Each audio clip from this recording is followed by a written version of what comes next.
esto es una pregunta que nos llega mucho, porque pues nosotros trabajamos no solamente con cacao. Nuestra empresa Agroles se conforma por un equipo de profesionales. Es una sociedad con mi esposa, entonces estamos pues los dos en esto. Entonces les quería pues compartir también quién es el equipo de trabajo y quién está detrás pues de todo este trabajo que se realiza. Aquí en Facebook. Muchas gracias, Silvia Juliana Arena Orduz, muchísimas gracias. Ahí ya estamos, muy bien, y entró al momento de iniciar nuestra rueda de preguntas, muy bien. Entonces, muchas veces nos preguntan mucho que solo trabajamos con cacao. No, trabajamos otros cultivos, también trabajamos cultivos transitorios de ciclo corto. Con huertas también trabajamos mucho, trabajamos con cítricos, con aguacate y obviamente cacao y algo otros cultivos. Con palma sí no trabajo muy poco, trabajé mucho tiempo en palma, pero pues no me dediqué como dentro de mi profesión a hacer pues conocer todo el proceso de la palma. Entonces no me comprometo mucho con la palma, ¿sí? Entonces por ese lado no estoy como muy bien preparado para ese cultivo. ¿Alguna pregunta? Acá Jorge Eliezer Fontiveros, muchas gracias, buenas noches ingeniero, ¿cómo me le va? Muchas gracias por asistir. Y ahí estamos resolviendo algunas dudas que algunos suscriptores y no suscriptores nos han dejado en las redes.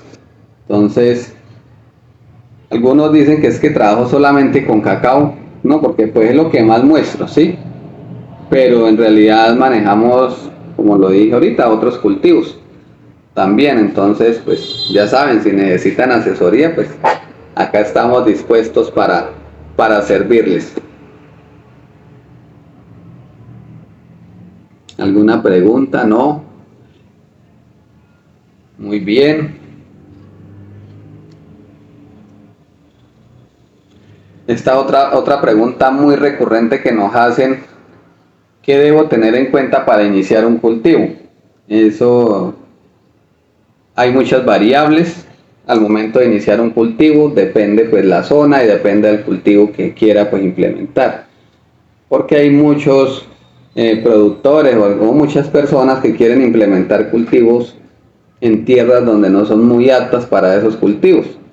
Entonces se recomienda pues primero llevar a una persona que tenga pues el conocimiento y para que los asesoren pues en esos temas, porque muchos productores han perdido pues mucho trabajo y esfuerzo cuando implementan un cultivo, y uno va a mirar y pues muchas veces el terreno no es como el más adecuado para ese cultivo. Entonces ahí es donde vienen pues las pérdidas. Entonces sí es muy importante tener en cuenta qué es lo que se quiere. Eso se llama una planeación antes de iniciar un cultivo, ¿sí? Asesorarnos con personas profesionales y mirar en realidad pues qué es lo que se puede implementar en el predio, en la finca, o donde pues el productor o la persona quiere implementar los cultivos, ¿sí? Entonces esto es muy importante tener eso en cuenta,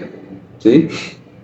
Muchas personas quieren sembrar aguacate donde la tierra no es como muy buena para aguacate, ¿sí?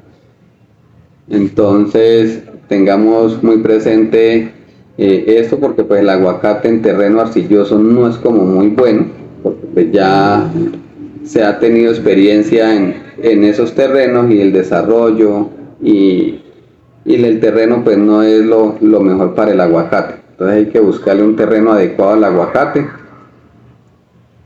que sirva para que nos dé frutos, ¿no? Porque pues muchas veces implementamos el lote y no tenemos los frutos que se quieren y se pierde ese trabajo y se pierde de todo ahí. Entonces, sí tengamos mucho en cuenta al momento de implementar cualquier cultivo que se requiera o que las personas o los productores quieran implementar en los predios. Entonces, por eso siempre se recomienda buscar la ayuda de un profesional que tenga pues el conocimiento para orientarlos y no vayan a tener pérdidas en el cultivo más adelante. ¿Alguna pregunta? En TikTok tengo muchísimos viéndome, pero no me escriben. Entonces pueden dejar ahí en los comentarios. Y en Facebook, muy bien, muchas gracias. Estamos ahí. La idea es compartir las experiencias que a través del tiempo uno ha tenido y pues eso es lo que quiero compartir con ustedes. Y en base pues a las preguntas que algunos seguidores de nuestras redes nos han dejado. Acá esta pregunta es muy recurrente en todas nuestras redes sociales, inclusivemente pues personal también. ¿Se puede abonar con gallinaza o pollinaza? ¿Sí? Si les digo que no, pues van a decir que les dé la plata para comprar el abono, ¿no? Y es lo que comúnmente pues algunos productores aplican a los cultivos. Entonces, bajo mi opinión y bajo mi concepto y bajo todo lo que he mirado abonando con este abono, como es la pollinaza y la gallinaza, son fuentes muy ricas en nitrógeno y otros nutrientes menores y mayores. Pero mi recomendación, que si lo van a hacer, lo digo porque es que en mis andanzas y en mis asesorías con los productores,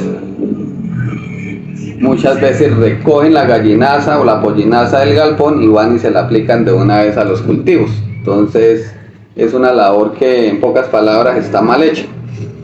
Sí, entonces debemos de ser muy cautelosos y como estar muy pendientes de eso, porque lo que estamos haciendo muchas veces en lugar de abonar, estamos llevando daños a los cultivos. ¿Sí? Entonces, si no se hace un tratamiento adecuado de este abono, pues obviamente vamos a tener problemas de hongos y bacterias que al tiempo largo van a ser irremediables. ¿Sí? Entonces sí es muy importante hacerle un proceso de compostado. En algunas partes los dejan en los bultos. Uno encuentra ese montón de bultos ahí, 200, 100 bultos, 50, y lo dejan ahí 6 meses, 8 meses y le dicen a uno, no, eso ya está listo, y en realidad pues no, porque pues eso muchas veces lleva pollo muerto bastante, y entonces eso lo que pone es a oler a feo, un mosquero tremendo. Entonces sí es muy recomendable hacer un proceso de compostaje antes de echarlo al lote. Tengamos en cuenta que contiene mucha salmonela, ¿sí? Entonces lo que estamos haciendo es llenando de hongos y bacterias el cultivo, y más adelante se le empiezan a morir las plantas, empiezan a palotear y no hay ya cómo remediar porque pues está muy avanzado la enfermedad. Entonces mi consejo es que sí se puede hacer, aplicar la pollinaza o la gallinaza, pero haciendo un proceso de compostaje, llevarlas a la finca, buscar un lugar adecuado, se saca de esos bultos y se le empieza pues a compostar, echarle melaza, echarle microorganismos para matar todas esas bacterias, todos esos patógenos que pueden afectar el cultivo. ¿Sí? Como cuando hace uno un compost, ¿sí? Empieza a voltearlo y echándole melaza, microorganismos y otros nutrientes, cal también en lo posible, para ir bajándole pues el pH. Por acá en TikTok le mando un saludo al compadre Salomón desde que me ve de Oiva, muchas gracias. Por acá en nuestra página de Facebook, Edward Arenas, buenas noches, desde la vereda Alto Bello de Río Negro, Santander, muchísimas gracias. Jorge Luis Zárate, buenas noches, muchas gracias. Por acá, Lucero Plata, buenas noches desde San José de Arévalo, Río Negro, muchas gracias. Estamos acá transmitiendo y espero que estas charlas pues sean de mucho interés. La idea es conversar y darles algunas orientaciones a los productores, ¿sí? Entonces, la gallinaza, para terminar esta pregunta, entonces, si la gallinaza, tanto la pollinaza, son muy buenos abonos, muy ricos en nitrógeno, fósforo, potasio y algunos microelementos que contienen, pero hay que hacerle un proceso de compostaje adecuado, unos 6 meses, 8 meses, para ahí sí echárselo pues al cultivo. No se pueden ir dejando en los comentarios las preguntas, que yo pues estaré ahí pues muy pendiente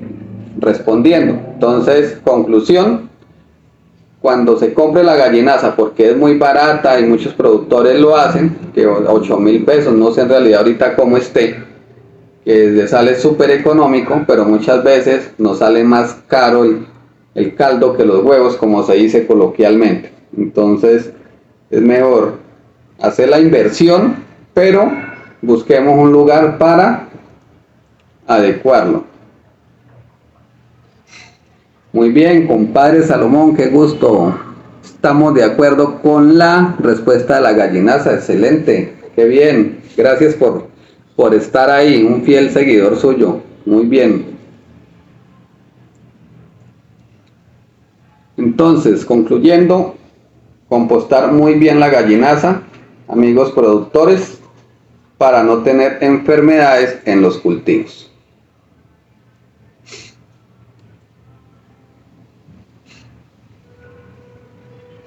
Bueno, esta es otra pregunta que le preguntan mucho a uno.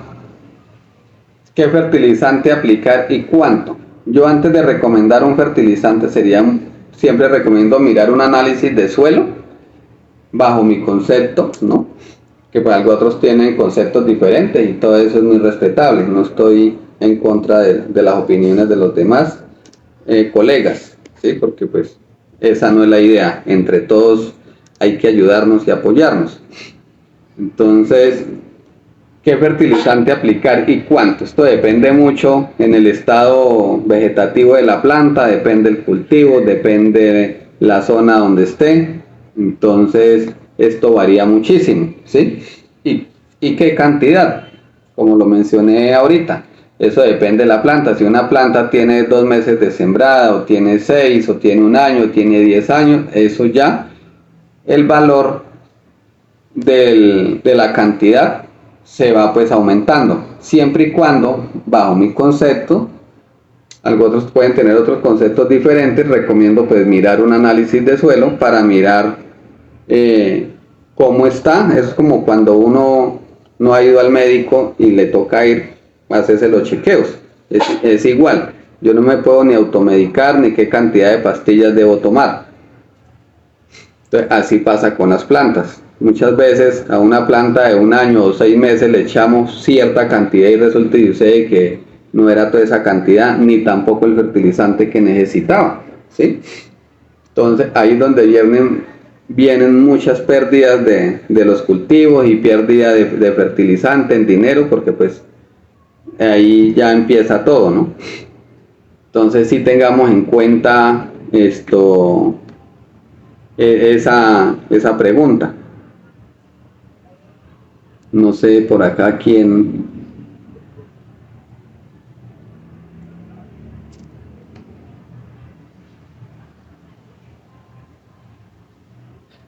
Sí, eso es muy cierto, compadrito Salomón. Muy bien, así es.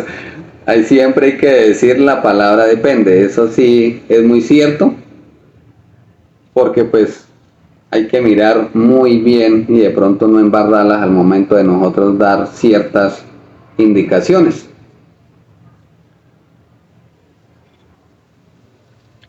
Muchas veces también lo llaman a uno que le diga qué fertilizante y qué cantidad le echarle, un ejemplo, a un cultivo de aguacate o de cacao de 8 años o 5 años. Sí, entonces es complicado uno dar, eso sí depende, es muy complicado dar una respuesta acertada a esa pregunta, que muchas veces uno por ayudar sale crucificado. Entonces, de mi parte, pues sí me abstengo muchas veces en dar esas cantidades o qué abono, porque no sé el cultivo, no sé cómo está el terreno, tengo que ver la planta.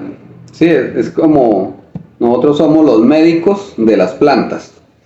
Sí, en pocas palabras, nosotros somos los médicos de las plantas, los que trabajamos pues en este campo de la agricultura.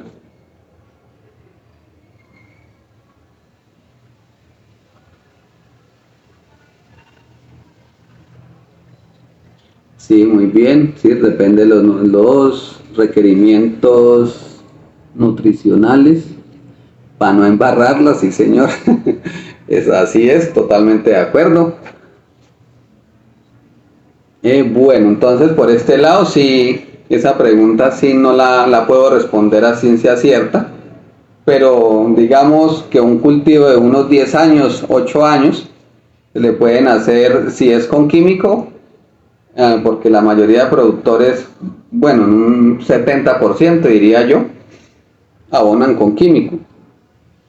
Entonces ahí ya toca entrar a mirar y de acuerdo pues a la edad del cultivo pues se pueden hacer 2 o 3 fertilizadas al año. Un ejemplo, se puede repartir 1 libra en 2 fertilizadas. Sí, entonces de a 250 y de a 250 dependiendo del estado del cultivo. Cualquier duda e inquietud la pueden ir dejando ahí escrita, que yo después que termine pues ahí estaré respondiendo los comentarios. Acá está otra pregunta muy recurrente, que cómo se controlan los arbences. Pues los arbences se controlan de manera manual o mecánica o con herbicidas. En mi caso, poco recomiendo la utilización de herbicidas, al menos una vez al año. Entonces, por ese lado, ¿por qué no recomiendo fumigar tanto con herbicidas? Porque nos va a dañar la capa vegetal que hay encima, todos los microorganismos que están ahí encima, que son los que liberan nutrientes para ser absorbidos por las plantas. Entonces, si fumigamos mucho con herbicida, lo que vamos a hacer es como una capa, que muchas veces va a los cultivos y eso es una capa como verde. Entonces, ahí ya no hay materia orgánica. Entonces, sí tener muchas precauciones al momento de nosotros controlar los arbences. Algunos dicen que prefieren controlar los arbences de manera mecánica 3-4 veces al año. Otros dicen que no, que prefieren, y he visitado muchos predios donde medio va saliendo una hierba y una vez le echan los matamalezas, ¿sí? Entonces todo lo que venga y terminado en sida, como se dice, herbicidas. Entonces si no hacemos una aplicación adecuada, no quiere decir que esté en contra de eso, ¿sí? Pero todo en exceso es malo.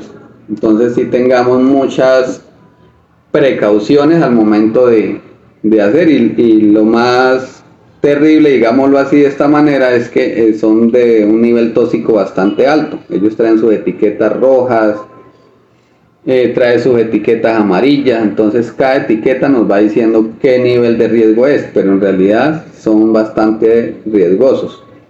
Entonces la invitación es a mermarle un poco, y bueno, y los costos también.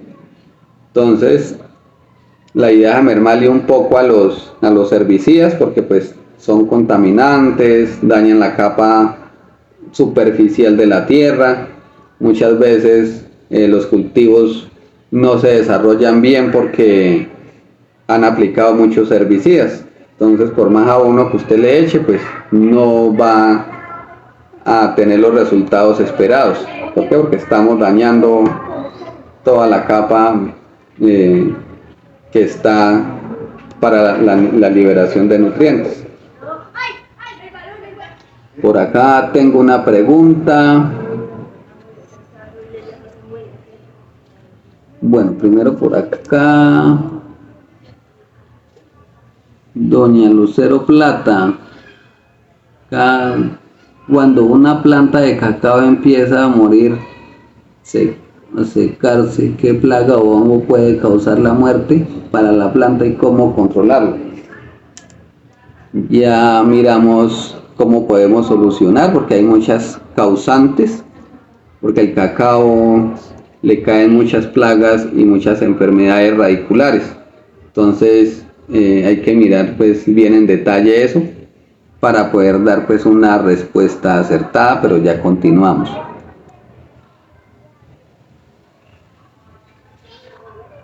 Sí, está lo que me escribe por acá el compadre Salomón. Sí señor, muy bien. Y dice: yo me gusta controlar las arbences 4 veces al año y lo hago altico a la altura de las patas.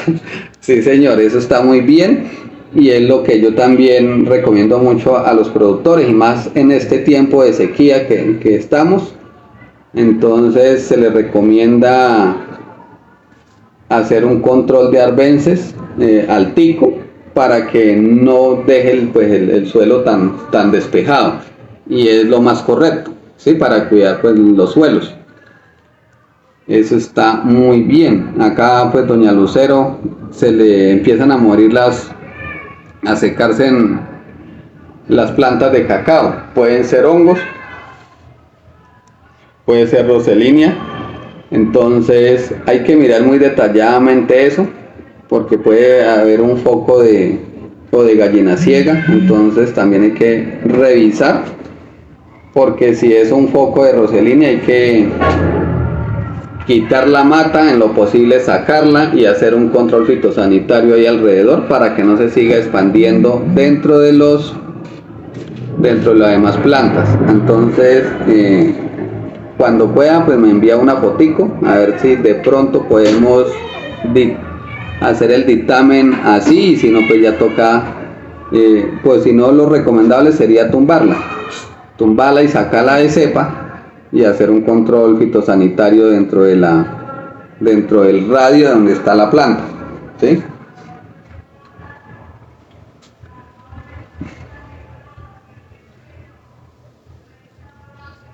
Sí, a la altura de los tobillos, sí, eso está muy bien en este tiempo de verano.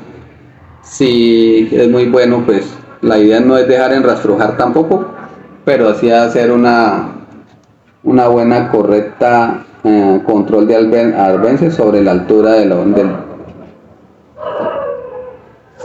de los tobillos. Sí, claro, por supuesto, eso está muy bien.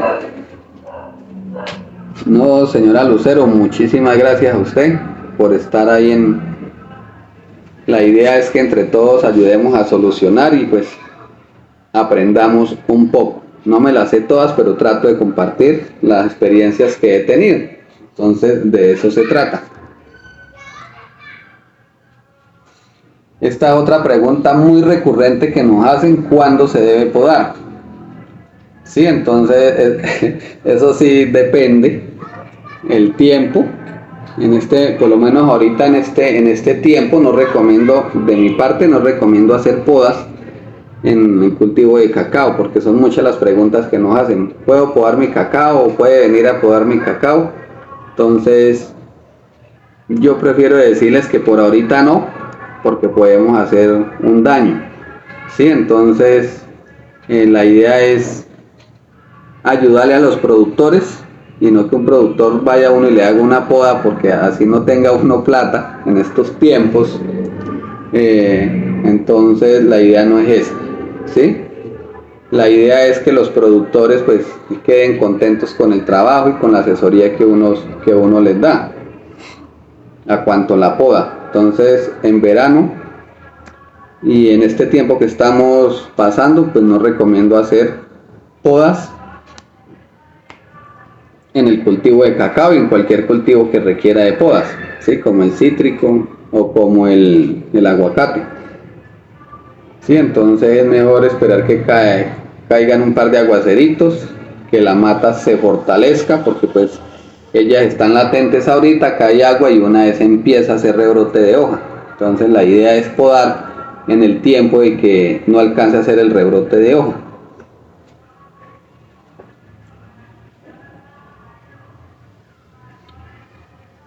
¿Quién más por acá? Bueno, por este lado creo que estamos muy bien. De igual aquí va a quedar la grabación, que son preguntas que nos han venido dejando frecuentemente en las redes sociales. Entonces pues quería compartirlas por acá en un en vivo con ustedes. Entonces, importante no podar, bajo mi concepto, en estos tiempos de verano. Esperemos que caigan un par de aguaceritos y ahí sí se pueden iniciar las labores. Igualmente también con los injertos, ¿sí? Algunos productores lo llaman a uno que si ya se puede despatronar. Eso depende del estado o desarrollo vegetativo del injerto, pero tampoco recomiendo hacer despatronajes en estos tiempos, porque pues por más que un injerto esté bien prendido, no creería yo, porque ya se ha hecho, se puede morir, ¿sí? No está en la capacidad todavía de sostener todos los nutrientes y quedar expuesto directamente al sol, ¿sí? Entonces también es mejor esperar un poco, los que tengan injertos para despatronar. Entonces esperar un poco, que caigan un par de aguaceritos y ahí sí hacer esta labor.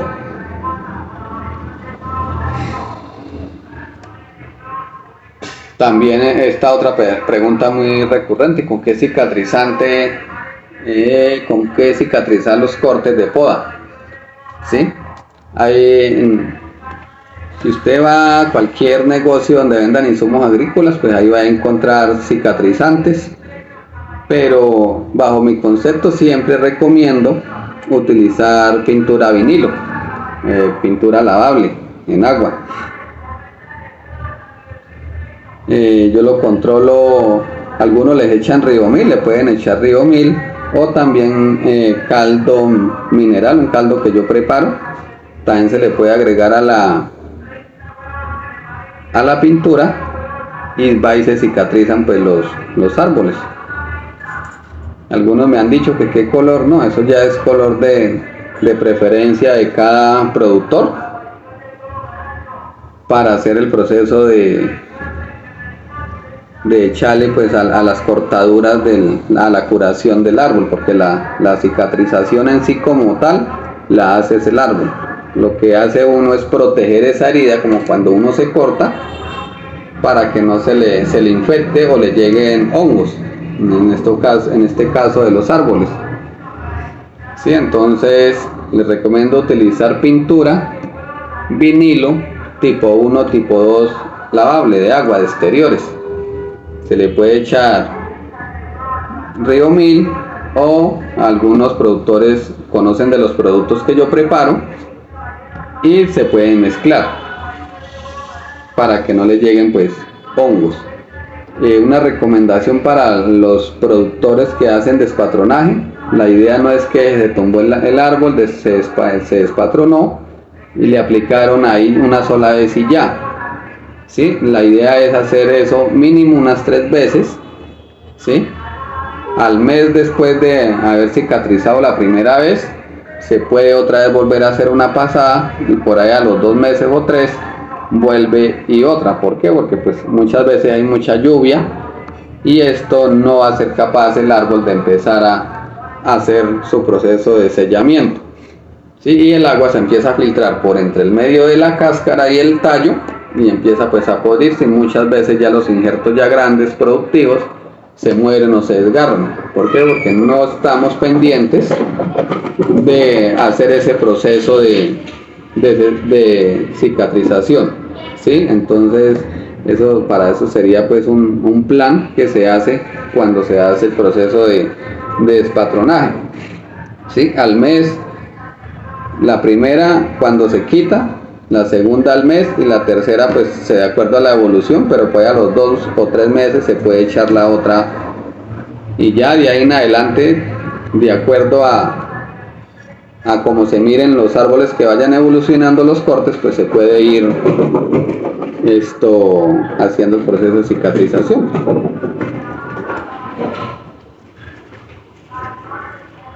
¿Por qué se mueren los injertos? Esto es una pregunta muy chévere. Se mueren muchas veces por falta de algunos productores, no acatan las recomendaciones técnicas que se les dan al momento de hacer la injertación. ¿Sí? No tienen un control agronómico adecuado, entonces muchas veces se mueren los injertos y que es culpa del injertador y que el técnico no fue por allá a visitarlo. Entonces en realidad no es eso. Muchas veces algunos productores, me perdonan la expresión, pero son muy descuidaditos con sus cultivos, ¿sí? Y no aceptan que no están haciendo las cosas bien, ¿sí? Cuando uno sabe que por un mal manejo es que se mueren los injertos. Entonces, por favor, sí tener estas recomendaciones muy en cuenta.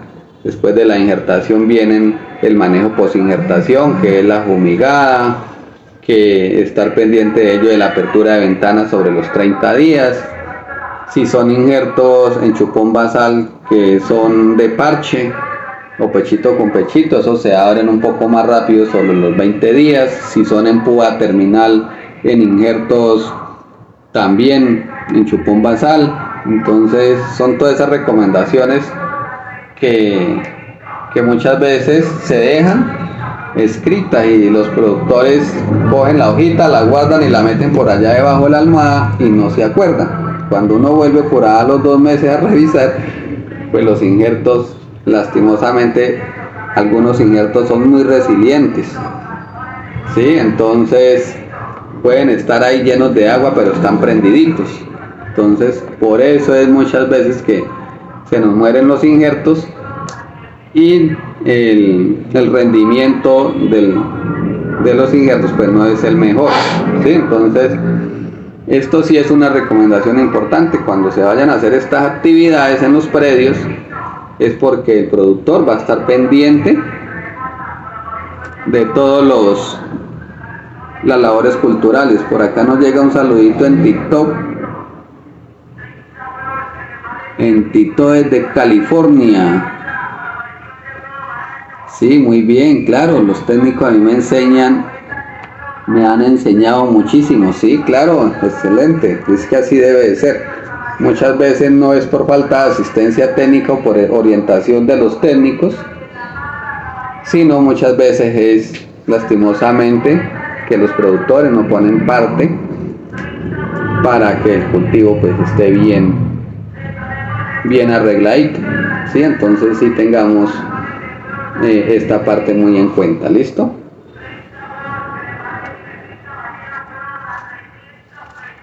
Bueno, ¿cuánto tiempo destapar los injertos? Creo que respondí 2 preguntas en una. Vuelvo y lo repito. Esto depende mucho la clase de injerto que se haga dentro del predio. Usted en el predio puede hacer 2 o 3 clases de injertos y para todos es un proceso diferente. Entonces, por eso es que los productores deben de estar juiciosos verificando, porque cuando la persona va a hacer la labor de injertación, les dejan anotadito todo, y ahí es donde pues el productor al menos una vez al mes vaya antes de abrir ventanas a darle una vueltecita al lote, porque tengamos en cuenta que los injertos hay que cuidarlos, sí, hay que fumigarlos, un proceso de posinjertación que toca estar ahí muy pendientes de ellos, porque muchas veces uno va y encuentra injertos llenos de hormigas, los nidos de las hormigas, mejor dicho, ni se sabe si es injerto o no, ¿sí? Entonces es súper importante tener el cuidado y la precaución para destapar los injertos y no se nos mueran, ¿sí? Entonces Los injertos en malayo, como se llaman, o el leño grueso o injerto lateral, sobre los 30 días se hace la apertura de ventanas, ¿sí? No es quitarle toda la envoltura, sino que abrir en los laterales, ¿sí? Porque allá adentro hay un microclima, y si yo lo expongo de una vez directo, pues lo puedo matar, ¿sí? O me puede prender, pero no va a tener un desarrollo vegetativo óptimo. Entonces esa parte sí es muy importante de tener en cuenta. Por acá, TikTok. Sí, muy bueno, me consta. Por acá me dice el compadre Salomón, muy bien. Hay un técnico, César González, que ha sido mi maestro. Qué bien, felicitaciones a ese técnico. Bueno, entonces, frente a los injertos, creo que terminamos ahí esa pregunta. Entonces, tengamos en cuenta que dentro del predio se pueden hacer varios injertos y tener los tiempos adecuados para cada uno. ¿Listo? Bueno, esta es otra pregunta muy recurrente. ¿Cuánta producción da una hectárea de cacao? Eso depende mucho de la densidad de siembra, el terreno, lo oficioso que sea el productor, ¿no? Entonces sí hay que tener esa parte muy en cuenta también. Cuando hablamos de clones regionales, inclusive uno que se llama CCN51, son unos clones muy buenos en producción, ¿sí?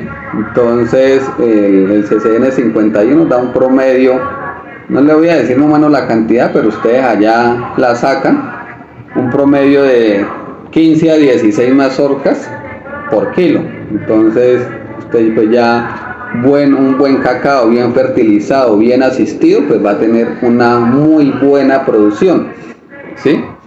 Puede estar en promedio de 1.800 a 2.500 kilos hectárea año, ¿sí?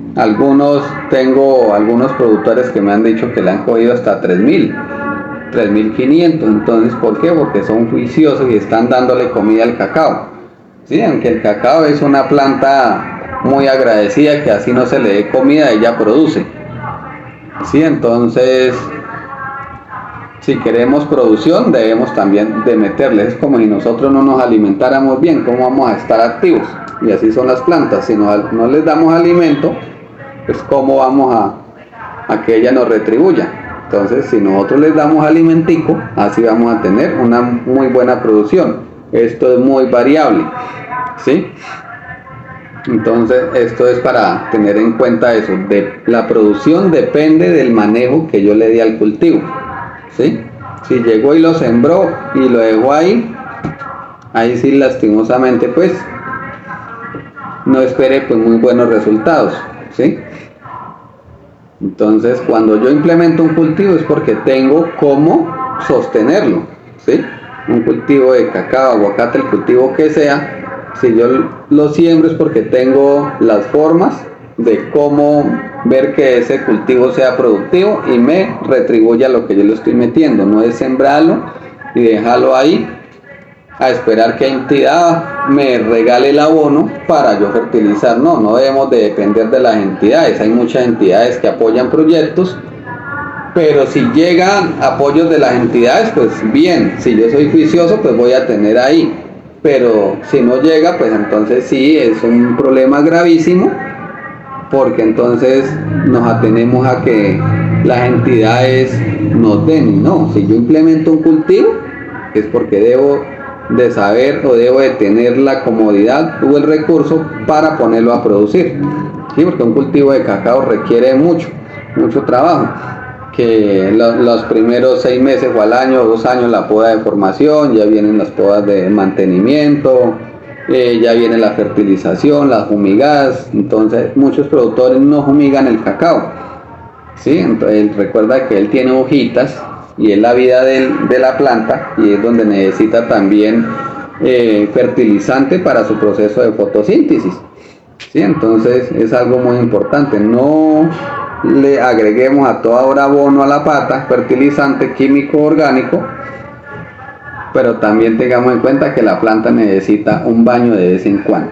¿Listo? Entonces, de acuerdo a esta pregunta, entonces es de acuerdo a cómo el productor sea juicioso con su cultivo. Y listo, entonces aquí ya por esta parte hemos terminado la ronda de preguntas que nos habían dejado. Y espero que les haya pues gustado este en vivo. La idea es seguir haciendo estas actividades a través de mis redes sociales. Les voy a ir informando qué días vamos a tener más encuentros, porque la idea es que dialoguemos. De pronto tengo invitados para que charlemos y sea como algo más dinámico todo este proceso, porque pues es algo muy chévere. Yo tengo una experiencia, otro colega puede tener otra en diferentes temas, entonces sí es un tema bastante importante y la idea es que entre todos pues nos apoyemos, ¿sí? Entonces,